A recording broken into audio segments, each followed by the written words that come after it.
अमित तिवारी जी, राहुल गांधी सामने आए और वो कह रहे हैं कि भाई अभी जो चीजें अभी हो सकती हैं उसको उसके लिए 2029 तक का इंतजार क्यों, और फिर यहां तो प्रवक्ता साहब कह रही है तो जुमला है, ऐसा ही लग रहा है। नहीं, देखिए, राहुल गांधी को पर राजनीतिक थोड़ी सी समझ कम है और ये हम सबको पता है। देखिए किस तरीके से ये देश को बरगलाने का, देश को भटकाने का काम करते हैं। जब इनकी सरकारें थी 2010 में ये बिल आया और उसके बाद 4 साल का सन्नाटा क्यों रहा ये मुझे नहीं पता है, ये तो कांग्रेस के प्रवक्ता ही बताएंगे। दूसरी बात, जब से हमारी सरकार पिछले 9 साढ़े 9 साल से कार्यकाल में है तब से हमने वुमेन लेड डेवलपमेंट को प्राथमिकता दी है। सुरक्षा, महिला की सुरक्षा, महिला सम्मान और महिला की सहभागिता कैसे बढ़ाई जाए, मणिपुर भूल गए हमने क्या? काम किया है। मणिपुर कैसे याद नहीं है अभी आपको? आप चुप रहिए, मेरी बात सुन लीजिए, फिर आप बोलते रहिएगा। जब प्रधानमंत्री मोदी जी ने शपथ लिया और ये कहा कि बेटी बचाओ बेटी पढ़ाओ, तब ड्रॉप आउट रेट 30% से घटकर 0.07% रह गए थे। आपकी इतनी बड़ी रिसर्च की टीम है, आप अपना आप रिसर्च इस पे कर सकते हैं। ठीक है अमित तिवारी जी, लेकिन वो ये कह रहे हैं जो 2 क्लॉज का जिक्र उन्होंने किया, जनगणना की शर्त और परसिमन की शर्तें, इसको लागू करने में बहुत वक्त लगेगा और ये अभी संभव है नहीं, ये जिक्र उनकी तरफ से किया गया। तो क्या फिर ये समझा नहीं जाए जो बात अभी अभी आप रख रहे हो कि 2010 में भाई ये लेकर आए थे, फिर 4 साल तक ये शांत क्यों हो गए? वो चीजें आपके साथ भी हो सकती हैं। क्या ये केवल गुमराह करने की स्थिति है, यही कहना चाह रहे हैं विपक्षी पार्टियां? तो यही कहना चाह रही है। मुझे नहीं पता कि कांग्रेस महिलाओं को जीतने के लिए सेट करना चाहती है, उनको स्थान देना चाहती है, या उनको हराने के लिए काम करना चाहती है। मैं आपको 2 आंकड़े देता हूं। 2019 में 800 महिलाओं ने इलेक्शन लड़ा, उसमें से जीत कर कितने आए? 72। दूसरी बात, अभी यूपी के इलेक्शंस में प्रियंका गांधी ने कहा लड़की हूं, लड़ सकती हूं, और वहां पे महिलाओं को टिकट दिया। कितनी महिलाएं उसमें से जीत कर आई? 0। इनके आंकड़े इनके पास है। तो मुझे तो ये समझ में नहीं आता कि कांग्रेस पार्टी महिलाओं को किस चीज के लिए तैयार कर रही है, उनको जीतने के लिए तैयार कर रही है या हराने के लिए? तो हम काम कर रहे हैं। देखिए कोई भी कानून बना देना बहुत ही आसान है, लेकिन वो कानून धरातल पर कैसे पहुंचे? वो कानून जो पंक्ति में आखिरी महिला खड़ी है, हमारी माँ खड़ी है, हमारी बेटी खड़ी है, हमारी बहन खड़ी है, उस तक वो कानून कैसे उसको लाभ पहुंचाए, हम वो सुनिश्चित करना चाहते हैं। आज परिसीमन के माध्यम से कहां पे कितनी जनसंख्या है, भागीदारी कितनी है, वो पता चलेगा और उसके बाद वो परिसीमन आयोग जो है वो सीटों का निर्धारण करेगा। तो ये इतनी सी चीज शायद कांग्रेस को समझ में नहीं आती है, राहुल गांधी समझने के योग्य नहीं है। ये तो कांग्रेस पार्टी ही जानती है। चलिए ठीक है, मैं लौट रहा हूं। हालांकि इसमें जिक्र इस बात को लेकर ही हो गया है कि टाइमिंग को लेकर भी सवाल खड़े हो रहे हैं कि भाई अब ये जुमला है और ये चुनावी जुमला है, 2024 में लाभ लेने की कोशिश करें लेकिन मिलेगा नहीं। डॉक्टर निमि रस्तोगी प्रवक्ता समाजवादी पार्टी से हमारे साथ हैं। रस्तोगी जी, आपको भी लगता है कि कांग्रेस पार्टी इसमें केवल राजनीति करने की कोशिश कर रही है, जो जिक्र राहुल गांधी की ओर से किया गया? इंडिया अलायंस में आप हैं तो धर्म तो आप निभाएंगी, लेकिन फिर भी अगर मैं समझूं कि महिलाओं के लिए आरक्षण की बात अगर की गई और दोनों ही लोकतंत्र के सबसे बड़े मंदिर में इसको लेकर हरी झंडी अगर मिल गई है, तो फिर इस पे इफ और बट क्यों?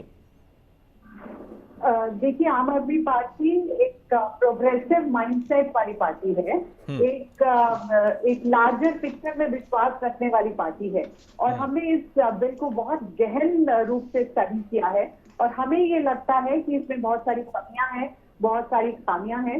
हम बहुत सारी गलतियां फिर से दोहराने जा रहे हैं। हमारे लिए वक्त की बहुत ज्यादा वैल्यू है, लेकिन देखा ये गया है कि ये वक्त ऑलरेडी हम जो बर्बाद। ठीक, अमित जी क्या जवाब है सर? सीधा सवाल है ये तो। मुझे तो हैरानी होती है कि जो दोनों सभाओं से जब पास हो गया तो क्या दिलीप जी के ही दिमाग में ये प्रश्न आया और किसी के दिमाग में नहीं आया होगा, या चर्चा नहीं होगी, या इन्होंने चर्चा सुनी नहीं है? मुझे तो समझ में नहीं आता। तो देखिए, नहीं वो तो भी कह रहे हैं, क्लियर कर दीजिए थोड़ा सा जी। नहीं बिल्कुल, मैं समझा दे रहा हूँ। देखिए अभी परिसीमन के लिए नोटिफिकेशन चला गया है, तो जिस हिसाब से अभी जो हमारे पास आंकड़ा है वो 2010 के सेंसस का है, ठीक है, और 2010 के सेंसस के पास कोरोना आया, इतनी बड़ी महामारी आई, तो उसके बाद वो आंकड़े कोई रेलेवेंस नहीं रखते हैं। तो 2010 का जो सेंसस है वो कोई रेलेवेंस नहीं रखता, इसीलिए हमें दोबारा से सेंसस कराना पड़ेगा। और दोबारा से जब सेंसस होगा और जब परिसीमन होगा तो उसमें देखा जाएगा किसकी कहाँ पे कितनी भागीदारी है, और हम तब जाकर वो परिसीमन के माध्यम से तय होगा कि कौन सी सीट महिला सीट आएगा और कौन सी सामान्य रहेगी। तो उस विषय को लेकर हुआ है और परिसीमन के लिए नोटिफिकेशन चला गया है। आप 24 का इलेक्शन खत्म होने दीजिए, भाजपा को सरकार बनाने दीजिए वहां पे, और देखिएगा ये सब कुछ तुरंत हो जाएगा। और लेकिन राहुल गांधी और कांग्रेस पार्टी के प्रवक्ता ऐसा कहते हैं कि भाई अगर हमारी सरकार आ गई तो हम तो तुरंत कर देंगे।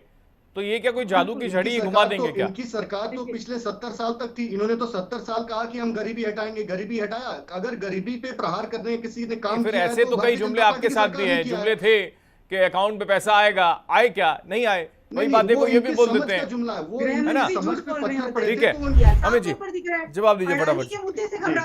देखिए, अगर ये ओबीसी की बात कर रहे हैं, हमारे मंत्रिमंडल में केंद्रीय मंत्री 27% ओबीसी हैं, सांसद 29% हैं, एमएलए 27% हैं और एमएलसी 40% हैं।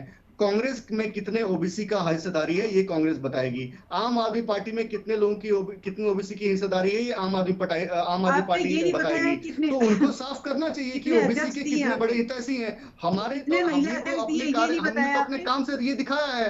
और जहां तक रही महिलाओं की बात, जब ये बिल नहीं था तब भी हमने जब बैंक अकाउंट खोले तो 70% बैंक अकाउंट महिलाओं के खोले। जब हमने शौचालय दिया तो 11 करोड़ घरों में शौचालय दिया। जब हमने साफ जल दिया तो 10 करोड़ घरों में साफ जल दिया। जब हमने 4.5 करोड़ घर दिए तो ये सुनिश्चित किया कि 3 करोड़ घर महिलाओं के नाम पर रजिस्टर किए जाए।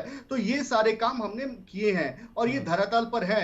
तो महिलाओं में तो आज उत्साह है, महिलाओं में तो आज प्रधानमंत्री मोदी जी महिलाओं के बीच गए, महिलाएं खुश हैं कि ठीक है। लेकिन हम जब चर्चा करते हैं और ये सारा जब इस मुद्दे पर विपक्ष सवाल खड़ा करता है और हम जब चर्चा करते हैं तो फिर एक संशय पैदा होता है, एक आशंका पैदा होती है कि भाई अगर वाकई महिलाओं का उत्थान और महिला सशक्तिकरण का जिक्र आप करते हैं तो फिर ये गोल गोल घुमाना, जलेबी वाली स्थितियां क्यों रहती हैं आपके साथ कि एक तरफ आरक्षण को जो लागू करने के लिए दोनों सदनों से सहमति मिल गई, अब दरअसल ये जाए राष्ट्रपति के पास और ये कानून का रूप ले ले, लेकिन उससे पहले जब ये पेच मालूम है कि सेंसस होना है तो क्यों नहीं इसको पहले कर देना चाहिए था?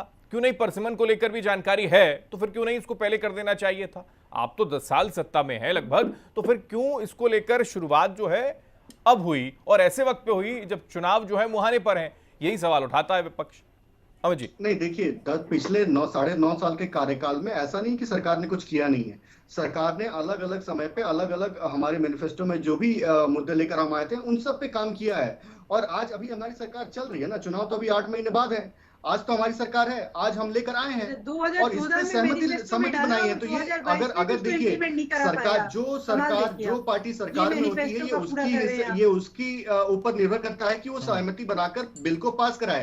कांग्रेस अगर नहीं करा पाई, निश्चित तौर पे कहीं ना कहीं कांग्रेस पार्टी की इच्छा शक्ति में कमी रही है। जब आएगा तो अपने आप पूरा करवा लेगा, आप चिंता मत करिए। आपने जो ख्वाब आप देखते रहिए, जिस तरीके से राहुल गांधी ट्रॉली सर पे उठा लेते हैं, बच्चा भी ट्रॉली हाथ से लेके जाता है और राहुल गांधी उसे सर पे उठा लेते हैं, तो वो समझ में आता है उनकी राजनीतिक समझ कितनी है, उनकी व्यवहारिक समझ कितनी है, समझ में आता है। पप्पू कभी पास नहीं हो पाएगा। टीना जी, आप ये ध्यान रखिए, पप्पू कभी पास नहीं हो पाएगा, पप्पू कभी पास नहीं हो पाएगा।